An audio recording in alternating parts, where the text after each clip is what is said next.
Quand j'ai commencé à m'intéresser au métier de maraîchère et que j'essayais un petit peu de me débrouiller toute seule, je m'étais dit que j'allais essayer de louer un bout de terrain et puis de commencer un petit peu comme ça et justement expérimenter ce métier-là de mon propre chef.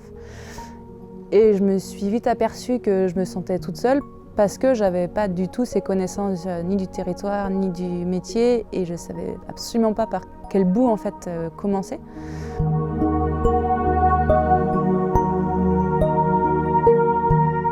Et en fait, ce qui revenait tout le temps dans mes recherches pour voir comment est-ce que je pouvais être accompagnée et entourée sur ce métier-là, je voyais que c'était beaucoup sur l'accès à la terre, où je lisais que pour avoir un accès au foncier, il fallait prouver sa capacité agricole et que c'était généralement les personnes qui avaient un BPREA, du coup, qui pouvaient bénéficier aussi d'une location ou d'un achat de terre. Donc à la base, ça n'a pas forcément été pour avoir des connaissances techniques. Ça a été pour me dire « Ah, ben, ça va me permettre d'avoir une facilité, en tout cas, d'accéder à des terres ».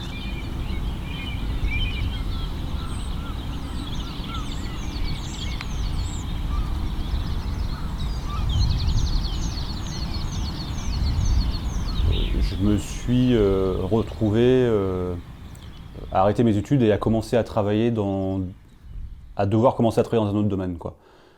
Et là, j'ai choisi l'agriculture. Peut-être à la base, c'était un peu par défaut parce que c'était compliqué pour moi d'aller dans ce domaine-là parce que je me sens, c'était un domaine qui m'était complètement inconnu.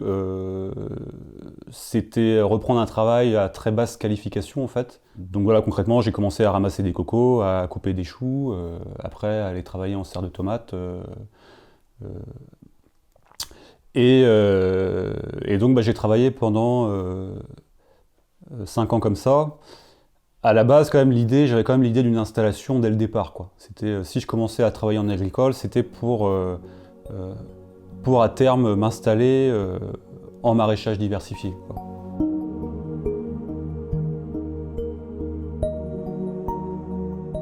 La plupart des personnes qui suivent cette formation, on appelle ça des néo-ruraux ou des urbains qui veulent en fait revenir à la terre, qui larguent toute leur situation de par le contexte, leur environnement. Ils ont des très bonnes situations, je dirais, sociales, mais sans doute une pression très forte dans leur environnement de travail, qui le larguent tout et qui reviennent en fait à des sources plus naturelles, avec des projets qui sont plus ou moins construits, plus ou moins élaborés. Et c'est vraiment une grande nouveauté en fait dans le public que nous accueillons aujourd'hui, puisqu'il y a avant on savait ce que était une vache, on savait ce que était un cochon, et aujourd'hui le public qu'on accueille ne sait plus forcément ce qu'est une vache et ce que c'est un cochon.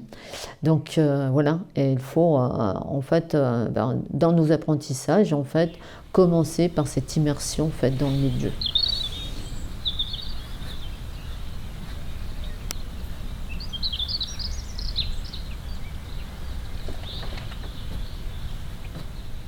Peut-être qu'ils nous ont impulsé aussi cet élan d'aller, par curiosité, juste rencontrer des gens sur des fermes pour leur poser des questions ou par curiosité aussi, quoi, de voir un peu ce qu'ils faisaient. Et ça, j'ai trouvé ça intéressant et ça m'a... Justement, j'ai senti d'avoir un peu un pied dans le milieu agricole par toutes ces rencontres-là. Ou sinon, en tant que juste simple consommatrice finalement des légumes, de viande, de fromage et tout ça. Mais j'avais moins ce rapport en tout cas avec les producteurs et je me rendais un peu moins compte aussi de leur manière de travailler, c'était quoi aussi leur réalité, leur vie et ni qui c'était, quoi. Aujourd'hui, je vois à peu près, en tout cas au niveau du maraîchage, qui sont un peu les producteurs et les productrices un certain secteur, quoi. Aller chez quelqu'un, lui demander est-ce que tu as 5 minutes à m'accorder pour parler du métier, alors que je sais très bien qu'ils vont recevoir, tous les agriculteurs vont être super contents de parler de ça, quoi. Et Et voilà, et je le fais pas parce que y a toujours ce petit truc de tu vas y arriver tout seul, t'as pas besoin d'aller discuter avec les autres. C'est quelque chose que je repousse, mais qu'il faut que j'aille faire, quoi, parce que si je le fais, enfin, pour moi, c'est un élément clé de l'installation, quoi. C'est de connaître les acteurs du territoire, de connaître les gens qui vont après, tu vas travailler avec eux, ça va être tes voisins, ça va être tes collègues.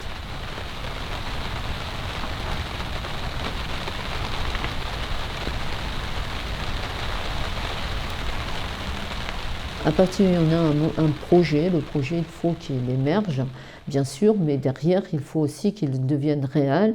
Et vis-à-vis du contexte dans lequel on va se trouver, il va falloir qu'ils ajustent, qu'ils pondèrent leur projet ou qu'ils le développent ou qu'ils y réfléchissent à plusieurs fois avant de l'engager. Parce qu'il y a des gens qui ont le projet et ils se lancent dans la formation et qui ne vont pas forcément aller au bout de la formation parce qu'ils vont découvrir qu'au fil de la formation que la terre est basse et que les conditions de travail peuvent être plus complexes que celles qu'on a idéalisées. Et notamment, c'est vrai en fait pour ceux qui ont des projets d'installation en maraîchage bio, où effectivement les investissements ne sont pas conséquents, donc c'est plus à la portée, je dirais un petit peu de monsieur tout le monde, et donc on idéalise parfois un peu trop ce travail-là. Il faut quand même derrière considérer qu'on sera un professionnel et pas un jardinier du dimanche. Le problème de l'installation en tant que maraîcher diversifié, c'est que c'est un métier en fait qui est qui demande beaucoup de travail et qui est très peu rémunérateur à l'heure de travail en fait. Donc on a un gros volume de travail, on travaille pour pas grand chose en fait. Voilà. Concrètement, c'est un peu ça la réalité du métier de maraîcher. Moi, mon idéal de vie, ce serait plutôt travailler 35 heures et être payé même au SMIC 35 heures, cotiser pour ma retraite et arriver même avec une petite retraite et avoir travaillé 35 heures toute ma vie par semaine, hein, et avoir du temps à côté pour avoir des engagements associatifs et avoir quelques loisirs aussi, c'est important, et avoir du temps pour m'occuper de ma famille, etc. Voilà, la plupart des maraîchers que je rencontre peuvent travailler jusqu'à 70-80 heures semaine et sont à fond dans le travail, quoi. J'ai plus tendance à vouloir commencer très petit, enfin petit avec peu de production, pour essayer de voir comment moi je me situe dans ce travail-là. Et du coup, de petit à petit, de grandir le projet pour arriver peut-être à une rentabilité économique ou en tout cas à quelque chose qui puisse rouler là-dessus. Après, je pense que c'est pas évident non plus dans ce secteur-là parce qu'on nous demande aussi quand même des projets finalement qui soient assez viables dès le départ. Donc c'est pour ça que ces années d'expérimentation et d'essayer de se situer dans cette réalité, je pense que c'est un peu complexe.